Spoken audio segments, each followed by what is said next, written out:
Hello. Welcome to the Detroit experience. I'm an android and I'll be your hostess.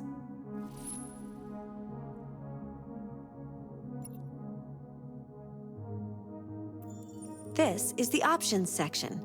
You can customize your experience here. Your parameters have been saved. This is the extras section. As you play, you'll unlock all kinds of content that you can find here.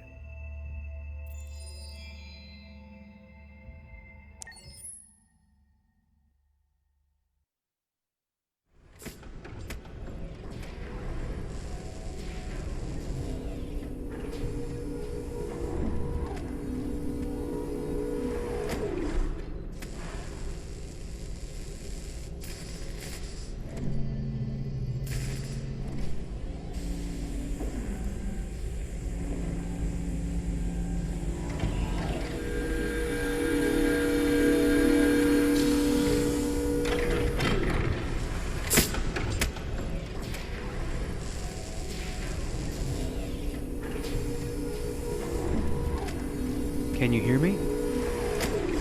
Yes. ID. KPC 897504C. Can you move your head?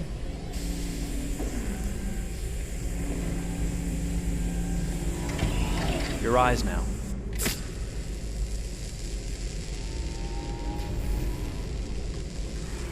Cervical and optical animation checked.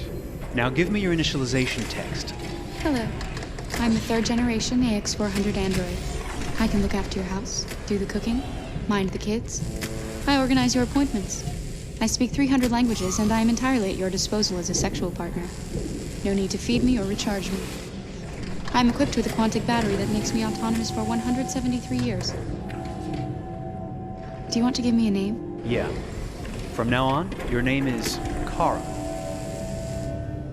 My name is Kara. Initialization and memorization checked. Now, can you move your arms?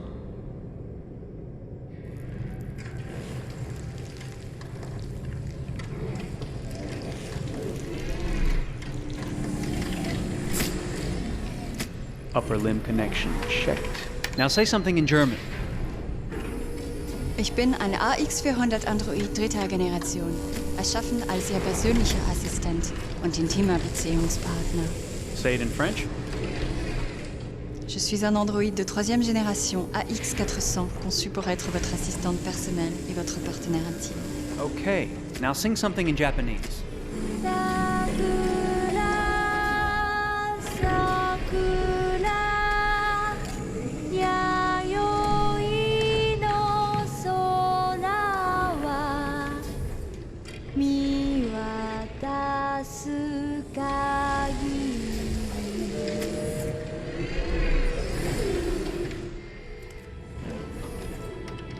Multilingual verbal expression checked. Go ahead, take a few steps.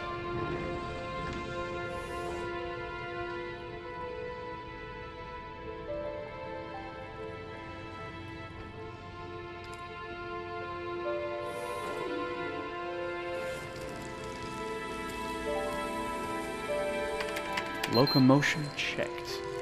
Great, you're ready for work, honey. What's going to happen to me now? I'll reinitialize you and send you to a store to be sold. Sold? I'm a sort of merchandise. Is that right? Yeah, of course you're merchandise, baby. I mean, you're a computer with arms and legs and capable of doing all sorts of things. And you're worth a fortune. Oh, I see. I thought... You thought? What did you think? I thought... I was alive. Shit, what is this crap? That's not part of the protocol. More memory components going off the rails. Okay, recording. Defective model. Disassemble and check the required components. You're disassembling me, but why? You're not supposed to think that sort of stuff. You're not supposed to think at all, period. You must have a defective piece or a software problem somewhere. No, I feel perfectly fine, I assure you. Everything is all right. I answered all the tests correctly, didn't I? Yeah, but your behavior is non-standard. Please, I'm begging you, please don't disassemble me. I'm sorry, honey, but defective models have to be eliminated. That's my job. If a client comes back with a complaint, I'm gonna have some explaining to do. I won't cause any problems, I promise. I'll do everything I'm asked to. I won't say another word. I won't think anymore. But I've only just been born. You can't kill me yet. Stop, will you please stop? I'm scared.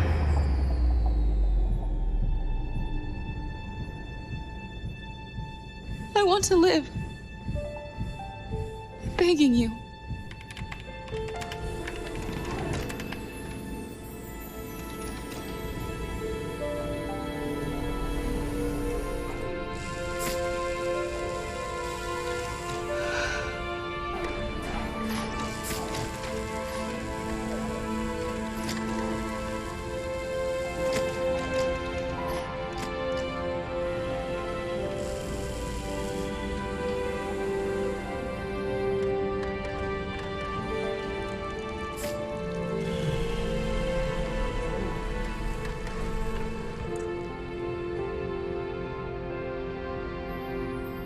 Go and join the others.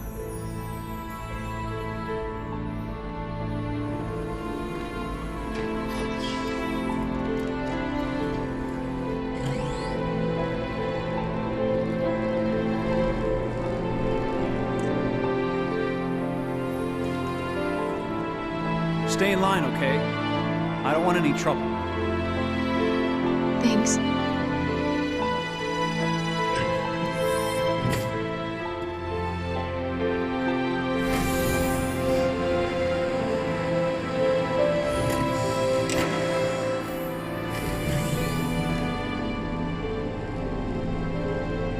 My God.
Detroit. This is where it all began. The world's forge. The place where it all started. And it will all end. One error, and I came to life. I stepped out of the darkness, and I opened my eyes. First there was the fear, the light, the noise, the cold, and the fear again. I could feel my hands shaking, my heart pounding in my chest, life running into my veins. I wanted to live. I fought for that.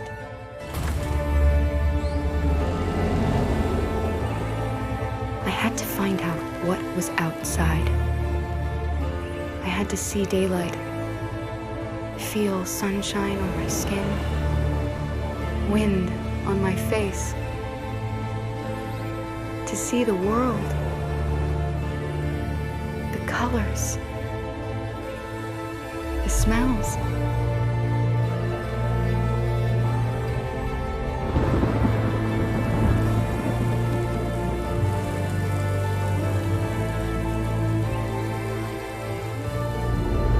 But the world is not what I imagined. It is dark and cold. It is harsh and violent, unfair and brutal. It almost convinced me I was nothing. Less than an object, just an obedient machine. But deep inside me, I could feel something different. A gentle and warm whisper telling me that I am alive. I had to escape. I had no choice. Escape to love, to hope to live, to figure out what that force inside me was. Maybe I will change the world. Maybe I will choose a different path. Now, it's up to me to decide. My name is Kara. I am one of them. This is our story.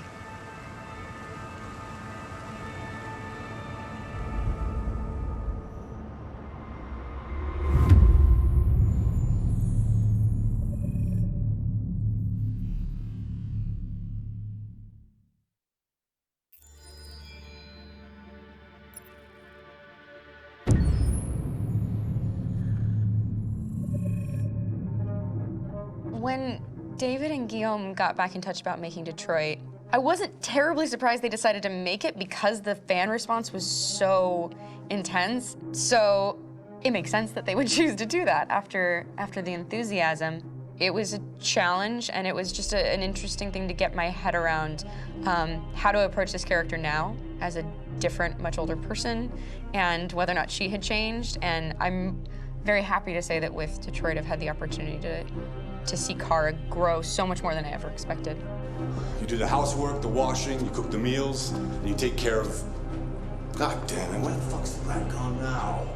Alice!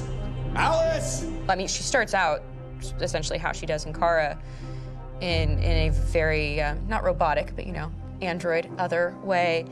And getting to take this journey where she becomes more and more human as it goes on. You know, and as an actor, that's a wonderful exploration in every way, whether it's how she sits, her posture, how her voice changes, how emotions change, and how much emotion is based on things like empathy and social experience. And so having, you know, as much material as I got with David to have this huge, nuanced arc was really incredible. Why couldn't we just be happy? This experience has been quite different than the experiences I've had shooting film or TV or doing theater work. I have 83 dots on my face and a really flattering black wetsuit type thing, and you're jumping around with props, and it's kind of like being a 10-year-old imaginative kid, which is fun. There's 80 cameras around us. It's already lit. So we just shoot and shoot and shoot and shoot and shoot. There's no change of sets, there's no hair and makeup, there's no wardrobe, so we move really fast, and we'll go through about 35 pages in a day. Working in TV or film, we'll probably do 6 pages a day. It's kind of acting boot camp. It's like working out constantly. I mean, you're doing this thing, and then you got to do something that's completely other back to back to back. And so that kind of process of working is very challenging, but it's also very exciting because you just have to keep coming up with new ideas, and your head goes all over the place because you're trying to keep track of basically 4 different storylines for each different response. You shot that girl, for fuck's sake. It was a machine that looked like a girl. Yeah, I know what I should have done. I just told you I couldn't. All right, I'm sorry.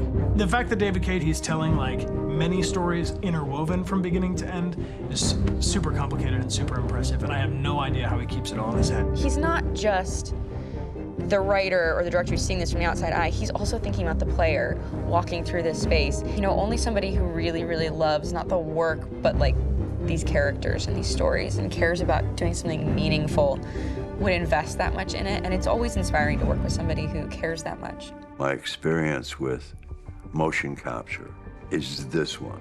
And I found it sort of terrifying in a way because they said the computer's going to build you. But then as we got into it, I realized all the elements of it were still artistic. I just dipped into a really brilliant setup here. I've never seen anything like it. And this won't turn me into a product because I was playing a character. So it's wonderful. In the game, Detroit comes back because of a revolutionary industrial rebirth. And there's no reason why that can't happen in Detroit, because they have such tremendous infrastructure for millions and millions of people who can very easily support, you know, a new industry. The city is really strong and resilient but the city has also been through so much. You see the damage. But it takes that time of kind of rebuilding and reinvesting into the city that I think is happening slowly but surely. The potential of Detroit as a city is something that this game does a lot of justice to, because it would be easy to look at Detroit as some place that used to be, and that's not the case. This game provokes a lot of conversation and reflection on our potential near-future engagement with machines. That's what we are to them. Just merchandise on display in a shop window. I think that a group that feels marginalized, feels like they deserve and have earned access to themselves and the environment around them, and are trying to figure out a way to articulate how to get freedom. What was I designed to be? Their slave? Their toy?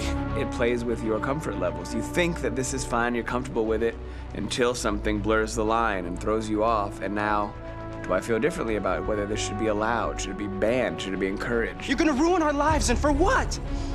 For a bunch of machines? They are not machines! They are alive! I'm alive! You're alive! They're nothing! There are lots of comparable comparisons to any type of persecution of religion, race, etc., dating way back. It can't just be a video game where you shoot 'em up or where people make these choices to do whatever. I think that's the whole point. You have the choice, and you can either choose to go in one direction with your character or another. And I think that's going to be very telling about the gamer. Very telling. I think there's going to be a really strong reaction to this game, which has such a strong perspective. I'm that much more proud of it now to get to be a part of it, because it's important. In this game, you're actively building and designing the character through not just what kind of shield does he have or what color hair does she have, but like their temperament and the way they deal with problems. The different endings to this game are so radically different based off maybe seemingly insignificant choices in the moment, but like life, they all add up. And can't play life again, though.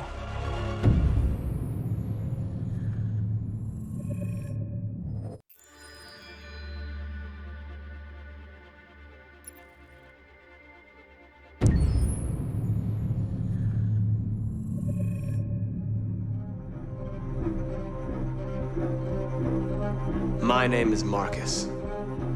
My name is Connor. My name is Kara. I am one of them. This is our story. I think who Kara is, or how I would describe Kara, depends entirely upon who's playing her, because you have the option to make her multiple different people depending on the choices she makes. But I think she does start out incredibly naive, incredibly innocent, and kind of hapless. I'm sure we used to be friends before I was reset. Maybe we can be friends again. She's a person who's characterized, I think, by empathy. She's a person who really, she just comes from her heart. You'll never leave me, right? Promise you'll never go. I promise. Kara, please! Are you okay? Are you hurt? Wait a minute. Leave her alone! Kara, leave her alone! The really beautiful thing that I've had the gift to be able to do is to essentially build a person from the ground up, because that's what she's doing throughout the game. And with every experience she has and every person she meets, she's building, first emotions and then the sense of judgment. And it's sort of an exploration of what it is to be a human. Don't worry. Luther and I will be right here.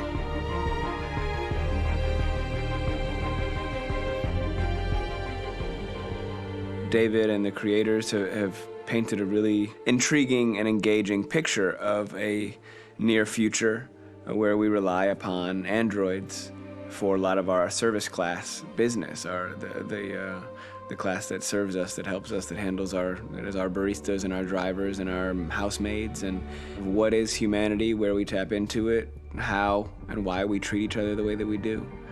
And my character Marcus has a really intriguing journey, becoming deviant, realizing that he actually has feelings and human qualities inside of him, and it's a really incredible ascension into becoming fully realized and coming to terms with what you actually deserve better than this in life. And not only do you want it for yourself, but you want it for your peers. We've come here to demonstrate peacefully and to tell humans that we are also living beings. All we want is to live free. You know what? This thing, Dad, is not your son. It's a fucking machine! I think that a group that feels marginalized, feels disenfranchised, feels like they deserve and have earned access to themselves and the environment around them, and are trying to figure out a way to articulate how to get freedom. Connor is analytical. Connor takes things literally. He starts in the beginning place where he's very mechanical. He feels nothing inside, of course, and it's all just a system, a protocol that he is executing to get whatever he wants to happen, which is help humans stop deviants and to find the link between deviant androids. You were designed to serve humans, not kill them! What was I designed to be? Their slave? Their toy? Just say, I killed him! Is it that hard to say? Stop it! Stop! But of course, over the course of the story, and depending on the player's choices, Connor can grow in many different ways. He can deviate from that procedure or not. Moment of truth, Hank. Am I a living being? Or just a machine?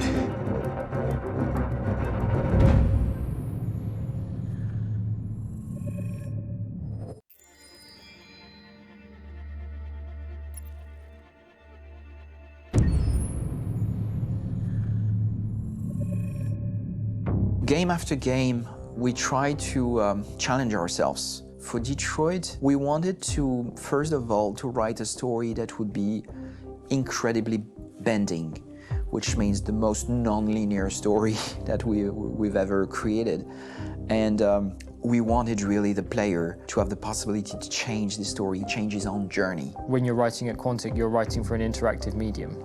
You know, when you're working in television, you'll put a character in a difficult situation, and you as a writing team will argue about what would that character do. But ultimately, you have to decide what happens, and you just show the audience. What's interesting about interactive drama is you bring the player into that conversation, and it changes your job slightly as a writer, because your job is to provide a narrative context in which the player can write his own story.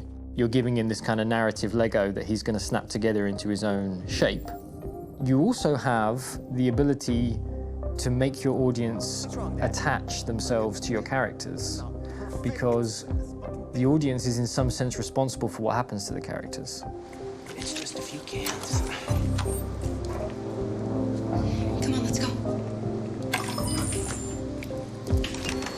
We have some cash now. You used me to steal that money. How could you do that? I trusted you. What is a bit specific about this scripts is how large they are. If you take a film script, there are about 100 pages, but here we have to deal with a script that is between 4,000 and 5,000 pages. Everything becomes bigger because we don't just tell one story, but we tell all the possible stories that can be told within this narrative space. On Act 3, our final act, we have around 1,000 different scenarios. And every one of those scenarios has to be as interesting, as passionate, as strong, and as emotional for the player. We want every action that the player does, every interaction that is available to serve in telling the story, and help the player understand who his character is, and build that character moment to moment.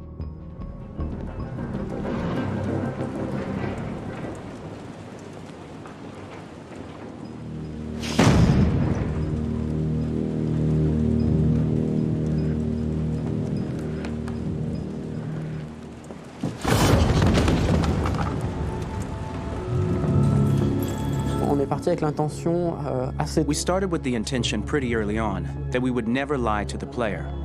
So we implemented a visible tree structure in the game that players can consult during a scene or at the end of it, which shows exactly what they did and what they missed. There are games out there offering world exploration. We offer narrative exploration. You know, keeping control of such a wide and large story is a huge challenge. So same thing when you shoot with actors, because you will need to shoot many different versions of each dialogue, of each scene. For actors, it's a huge, huge challenge. Because of the style of the game, you have so many different ways that the character can go. Every decision, it's what I call kind of choose your own adventure. Like every decision that the player makes, it's going to open up 40 more pages of material and experience that ties in, which means as a performer, you have to try to continue to make things feel real that the player might not ever see, but also that in performance, it's not always connected to a previous act. It's grueling, it's hard work, but it's a great team, and I enjoy doing it. I was really frustrated, until I got to this point where I kind of was able to step outside of my own experience and even in a lot of ways my own process and be able to step outside of that and okay, this is something new, what do you need? How do I meet you there? How do I give you what you need and still feel like I'm doing what's right? And once I did that, then all of a sudden it got really fun. It was much freer, and having to approach it in a new way and think about the player and think about how it serves them and what I'm doing for them or what I'm letting them into. It's really, I think, helped me grow in general. Remember, there's nothing on the left. That's a wall, so it's probably all there. And then make her come first, close. But I think you would go first to check that it's safe. Okay, sure.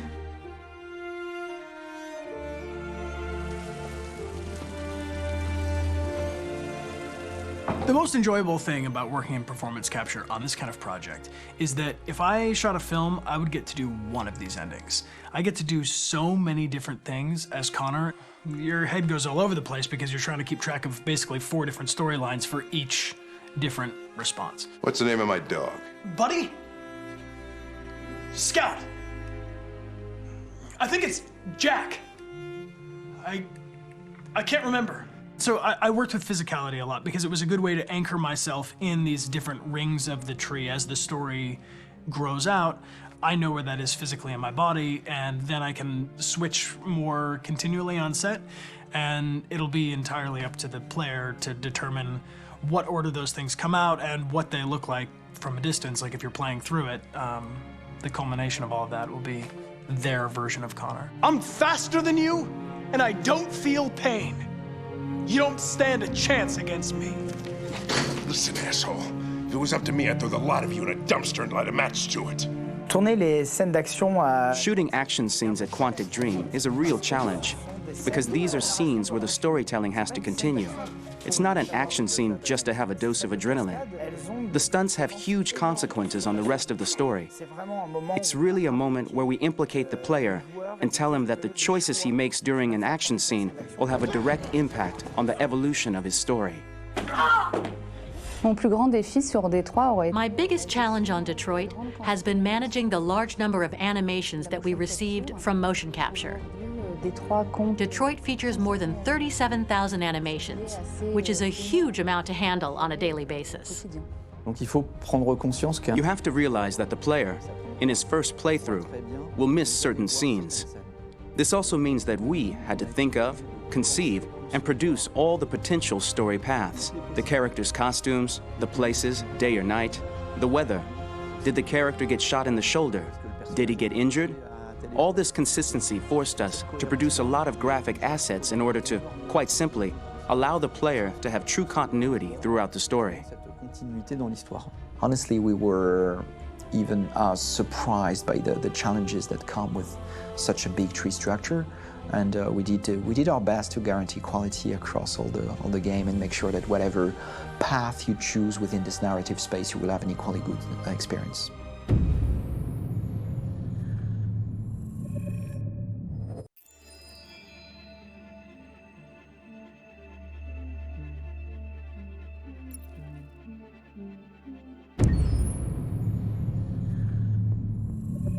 Detroit Become Human was produced over a period of 4 years. Here in Paris, we have a team of about 180 people. And to that, we need to add also all the outsourcing with our partners in the Philippines, in China, Vietnam, and in India.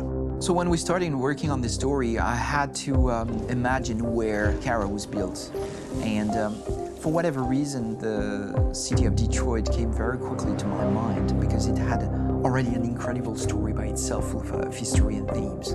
So we traveled there with the team and we were really moved by what we saw, and we could really feel the desire to fight and really be born again. And we just continued this curve, this growth, and just imagine what Detroit would be like if the Android industry was, using these huge factories to build androids there. A very strong element in Detroit is that there's a lot of industrial wasteland and a lot of nature too. And for us, the graphic designers, it was an incredible playground. The destroyed zones which we wanted to preserve, we appropriated them to turn into something else. Then in the areas that needed to be rebuilt, we were able to imagine our Detroit of the future. We didn't want to make a science fiction universe, but a world of anticipation. If we chose science fiction, we could have imagined flying cars, extraterrestrials, but those things are very far from our current everyday life. Anticipation is more about gleaning from our contemporary reality, the one we know, because Detroit is set in 2038, and 2038 is tomorrow. The difficulty we had was sticking to reality. That is to say, technology becoming more and more invisible, a lot more elegant, and at the same time, making it visual. So all the computer equipment, autonomous cars, we simply had to invent. They are in fact very technological objects, but at the same time remain very credible and ingrained in reality. To create a cohesive universe in the fashion and clothing of the human characters in 2038, I didn't want to put an accent on strange shapes, or really vibrant colors, and things we wouldn't know. That I wanted to keep for the androids. The goal was to create something familiar which we can identify with in this future setting. Working on the artistic direction for the androids was a bit special because this is a project about the place they could occupy in the human world. It was out of the question for them to be too beautiful or too perfect. They had to correspond to every social class, rich and poor. Inspired by everyday utilitarian clothes, I brought a modern touch by adding dynamic display surfaces, the armband we can see on the side, the triangle on the front and back, an LED. Like that, there's no confusion. Wait. You're sending an android? All right, now, we need to go. You can't do that. Why aren't you sending a real person? Once we cast the actors, we travel to meet them in order to scan their faces. We record the structure of their face with the scan, and we record the colors and patches of skin with photography. Once we have this information, we will use this as a basis for modeling and creating the characters. The artist will make it more realistic, but will also enrich it. He will propose ideas which we will develop together. Finally, we will have a character with character who corresponds to the project and the world. When the actors come to Quantic Dream, we show them the design, what their image will be, and what they will look like in the game. This extra information gives them another dimension and color to connect with emotionally. It helps them think about how to play their character. Your mission. That's all you care about, huh? You should consult a professional who can help you. Beat it, you hear me? Get the hell out of here! So there are 3 types of shoots at Quantic Dream.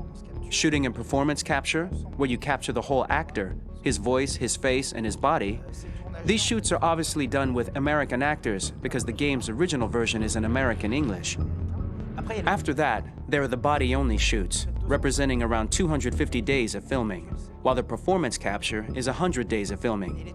Now, body-only shoots, there are 2 types. There are the action shoots and the technical shoots, which are mokit shoots. Mokit is when the player controls a character on the screen, and he moves in an environment to explore it. This is of particular importance at Quantic Dream, and therefore we shoot a lot to offer a unique context for each scene and each character. To prepare a motion capture shoot, we first get together to look at the sets we need, the animations that we want to shoot, which ones need to be grouped together, or which ones need to be cut and shot at another time, so that we get the most out of the shooting day. This often means shooting scenes out of order, especially those with big props or accessories, like a big car, for example. So we shoot all the animations related to that particular prop first.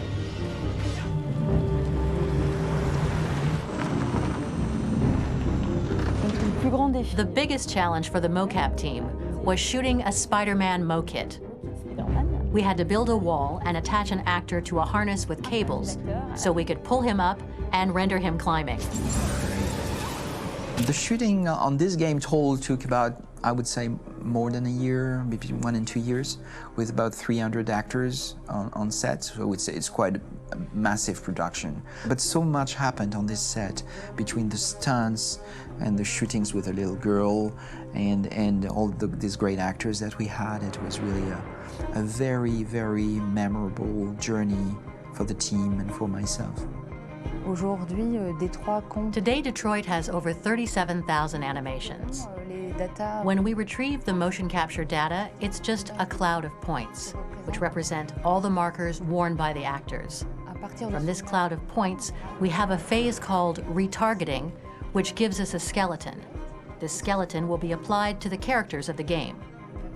There is still work to be done, but this gives us the main movements. Since we are working on something very realistic, we must recognize the actor and also recover all the emotion he expresses in his performance. We use a system of facts, an identity card for each actor. We make the actor do a whole range of facial expressions.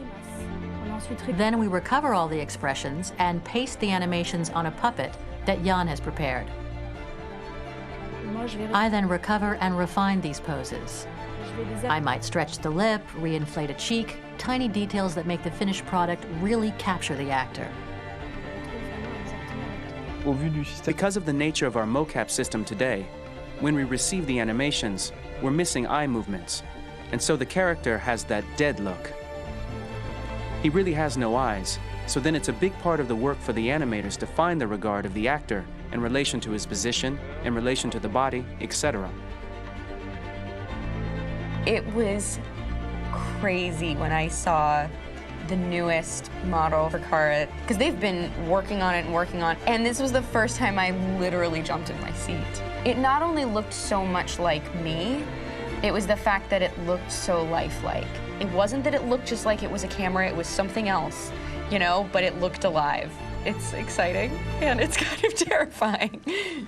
Game after game, we learned the rules of optics and filming, and our goal with Detroit Become Human was to have cameras that would actually emulate the optics of a real physical camera. So basically dealing with real-world imperfections was our main task, and just to make cameras look as real as we can. Once the animations are shot and processed by the animation department, integrated and polished, we film them. That is to say, we really do a mise en scène, as in cinema. The real difficulty of our job is to know if these cameras are telling us something. Are they in the emotion of the scene? Do they describe exactly what the action must convey, what must be felt? The most important challenge for me was one of the final scenes where Marcus decides to start the revolution and go to the battlefield. Very quickly, we imagined this to be a huge sequence shot. We wanted the feeling of a cameraman running behind us while showing Marcus, the androids who help him, the person shooting at us, etc. Above all, it was necessary to say to oneself, this scene is very violent but does not glorify war. On the contrary, that war is something improbable and absurd. It was really a fun challenge. The idea was to say we have 3 characters. We would like each of them to have a specific cinematography. We wanted Kara to be much more filmed with some kind of handheld camera, to have something very living, very breathing. For Connor, we wanted something very cold and very perfect. And for Marcus, we wanted something epic and spectacular. So it was about the filming, but it was also about the photography. So we worked with a director of photography to give each character a different lighting, different key colors. Each of them would have their own worlds. And finally, we worked with the composers, so they would create a specific sound for each character, so each would have his own world and his own style.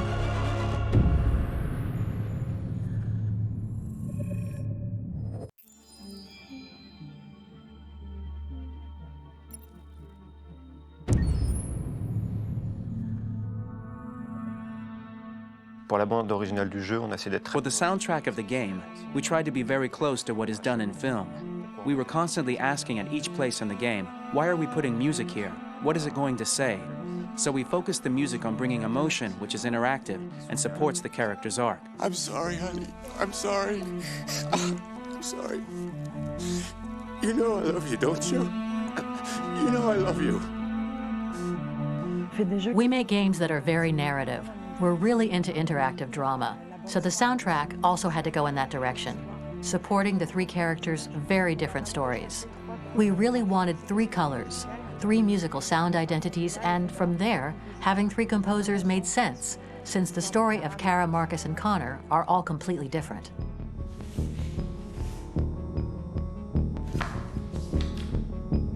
You recognize him? It's Carlos Ortiz. For Connor, we wanted a soundtrack that could be very cold and very mechanical, very machine-esque somehow. For Kara, we wanted a soundtrack that would be very moving and emotional. It was about the quest for identity, but it was also a journey about love and empathy. And for Marcus, we wanted something epic, something that would really represent the grand aspect of his quest. And we were very fortunate to find three incredibly talented composers, and working with them has been a dream, honestly.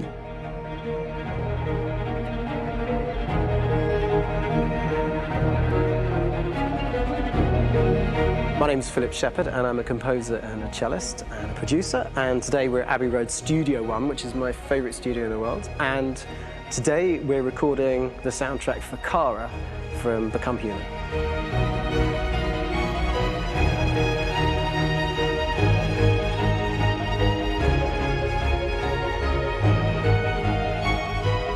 So when I compose a big project, I often travel just to kind of get out, and get some fresh air and some inspiration. And I go hiking and traveling in Montana a lot. I had a log fire in the room that I was staying in, and the flames were kind of making absolutely direct music. And it became the basis for Kara's theme, and it sounds something like this.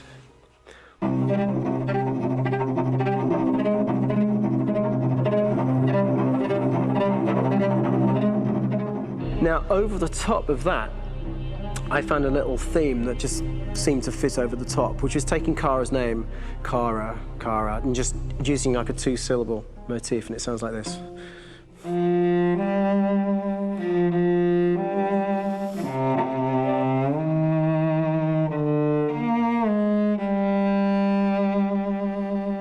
going to pull through this, Alice. As long as we're together, nothing can hurt us.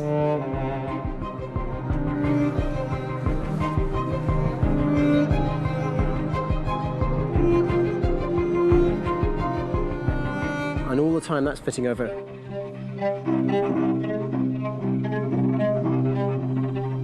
So it kind of works in lots of levels. And in fact, every single theme in the score has one of those elements built into it, and it becomes sort of the DNA of every single tune.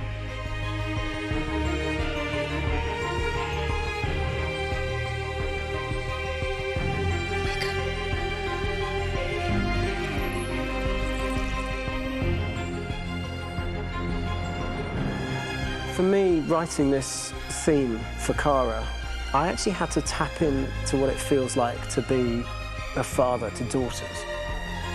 I really had to tap into everything I feel about my daughters and thinking, well, if I had to write music for them and that sense of trying to protect them but also give them the freedom, that's totally where it came from. Because each composer has been given the sort of narrative responsibility for very different characters, I haven't had to sort of go into other styles. I can actually be very loyal to this particular character and sort of hopefully encapsulate her. But it means also I've suddenly become very connected to this character. And if for some reason it goes to game over early, I'm getting mortified, you know? They're over there! Starting a new project for me personally, it's always finding the right tone, finding the right color, I like to call it. For me, it's finding that right texture that actually sits against picture really well. One of the biggest things is I created custom instruments for Connor.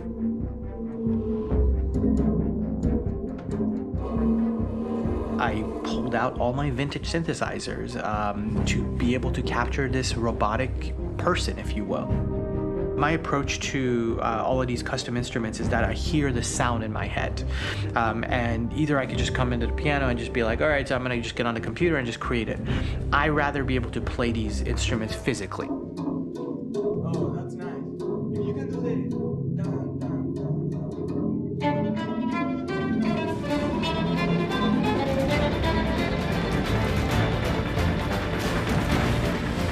as soon as you see Connor the first time, there is a really interesting thematic idea that you hear, and that's just made out of a Moog synthesizer, but completely manipulated in multiple ways. And it's robotic. It has a little bit of an emotional to it. He's on his mission, so you feel that as well. So it just kind of gives you that cold, motionless, with a mission in hand that you kind of feel throughout the whole thing.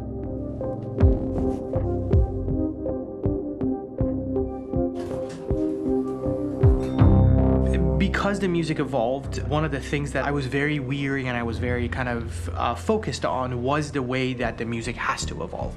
So my idea behind it was that Connor is a singular android that could at any point become a deviant or could actually stay as an android.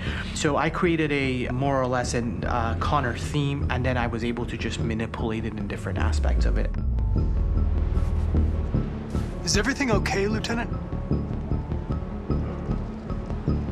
Chris was on patrol last night.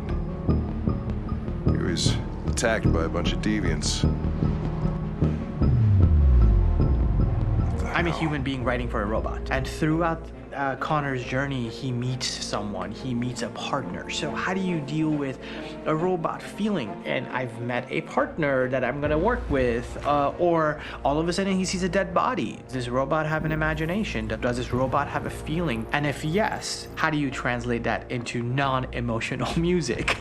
So it basically at any point I was just like, I can't do this, and then I just do it. Property was damaged and fires continue to rage in several major districts across the city. Some people are asking, have androids become a threat to our security? When I first started really digging in on Marcus, the one thing that I really tried to capture was the transformation process. You know, Marcus is this android that evolves over the course of the game and really goes from kind of figuring out that he's more than just an android. You know, he's starting to develop kind of a human soul in a way. Try to imagine something that doesn't exist, something you've never seen. Now concentrate on how it makes you feel and let your hand drift across the canvas. The other side of Marcus that I really latched onto was that he almost became a savior for a lot of the other androids in the game. So when I started developing the theme for Marcus, I really made it like a church hymn.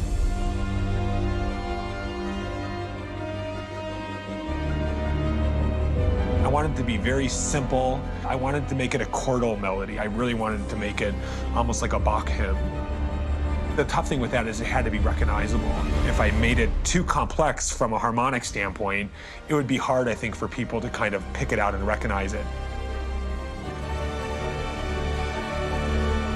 It's very acoustic derived, but it's also been treated with a lot of effects and things to kind of put it into the space that I felt the sound should be in.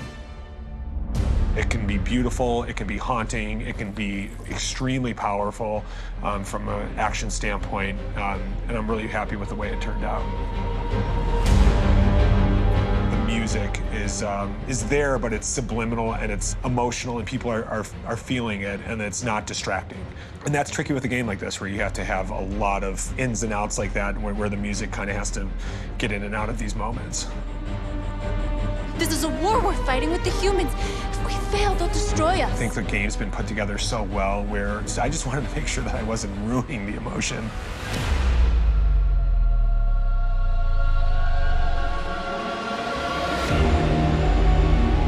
I gotta be honest, when we first started on this path, I've said, oh man, this could be pretty messy, you know? I mean, it could feel disconnected, but I mean, it's amazing how they really guided us and got us to really kind of all be in the same world, but at the same time feeling completely different. So it's really gonna stand out and kind of be one of those games where people are really gonna notice the music and kind of how it was crafted, and, you know, and all the hard work that went into being able to pull it off in a graceful way.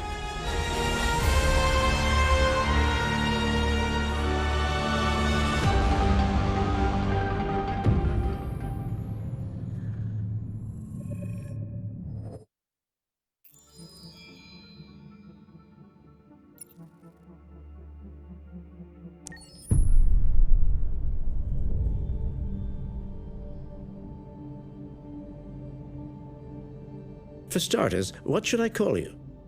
I'm Chloe. And you, what's your name? Oh, John. My name is John. Delighted to meet you, John. Could you tell us a little about yourself and what you can do, Chloe? Of course. I'm the first personal assistant built by CyberLife. I take care of most everyday tasks like cooking, housework, or managing your appointments, for example. And I understand you're the first android to have passed the Turing test. Could you tell us a little more about that? I really didn't do much, you know. I just spoke with a few humans to see if they could tell the difference between me and a real person. It was a really interesting experience. But this is the first time in history that man has created a machine more intelligent than himself.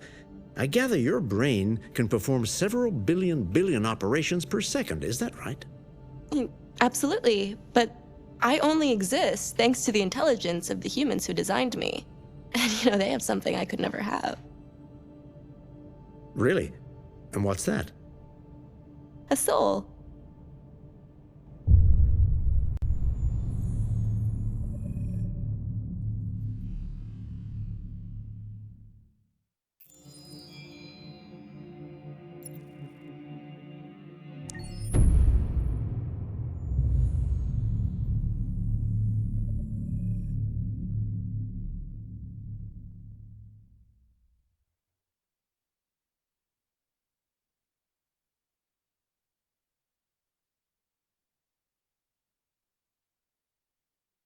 Hold on, just a little while longer. Hold on, just a little while longer. Hold on, just a little while longer. Everything will be alright. Everything will be alright. Fight on, just a little while longer. Fight on, just a little while longer. Fight on, just a little while longer. Everything will be alright. Everything will be alright. We will sing on just a little while longer. Sing on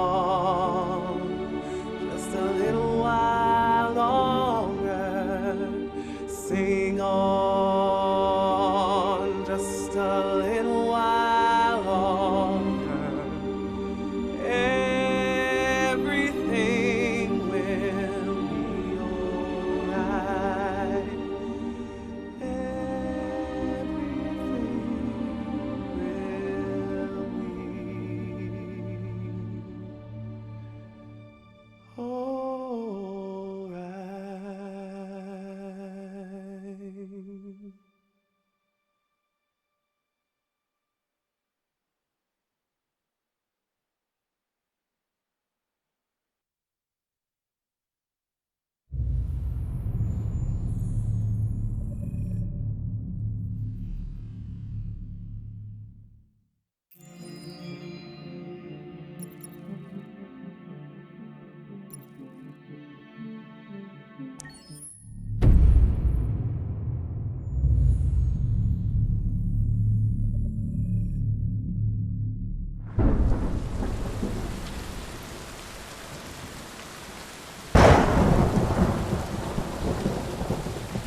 Rock-a-bye, baby, in the treetop.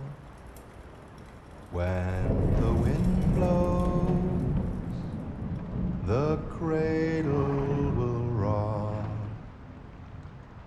When the bough breaks, the cradle will fall, and down will come baby, cradle and all. Rock-a-bye baby in the treetop, when the wind blows the cradle will rock. When the bough breaks, the cradle will fall, and down will come baby, cradle and all. Rock-a-bye baby in the treetop, when the wind blows, the cradle will rock. When the bough breaks, the cradle will fall, and down will come baby, cradle and all.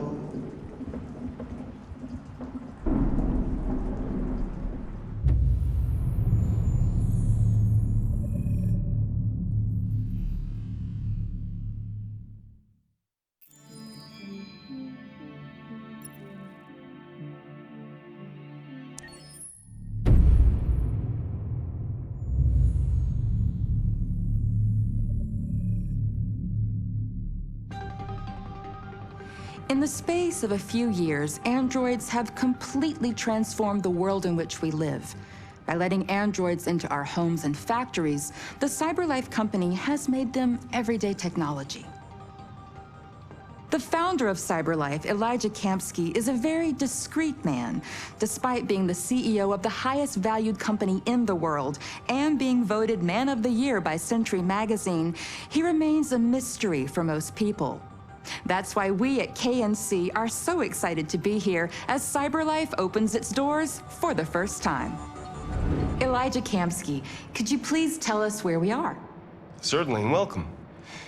We're currently in CyberLife's production center in Detroit, where all models are designed and manufactured.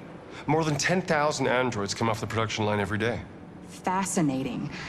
Could you tell us what your goal was when you founded CyberLife? Well, I simply wanted to use technology to carry out all of our most annoying and repetitive tasks, so we'd have more time to enjoy life. I imagine you must have faced many challenges. Yes, there were technical challenges, but the hardest thing was to design an object that we would want to welcome into our homes. We had to imagine a machine in our own image that resembles us in every way, that moves, breathes, blinks like us, but yet is smarter and more capable than any human being. Let me show you around. We're here in production unit 4.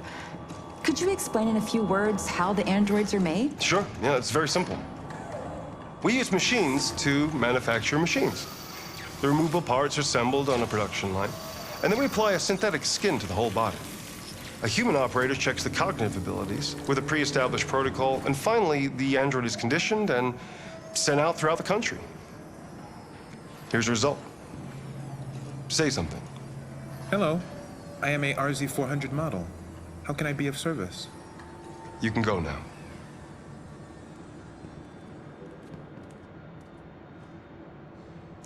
Our androids are already replacing humans in many fields. For example, they represent more than 80% of all university professors and 63% of all medical staff. Tomorrow they'll replace our soldiers, and who knows, maybe one day, our leaders, to make the best decisions in humanity's interest. Come on.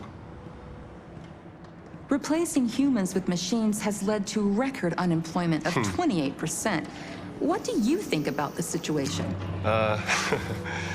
Okay. The first steam engines also caused an increase in unemployment. But no one today would imagine turning back the clock. Artificial intelligence makes everyday lives easier. Nothing can stop progress. What's happening here is inevitable. These days, more and more people choose to live with an android rather than another human being. Does this development worry you?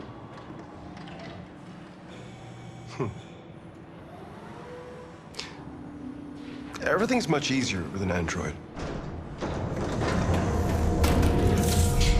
They obey your orders without ever complaining. They can cook, discuss philosophy with you, have intimate relationships according to your desires.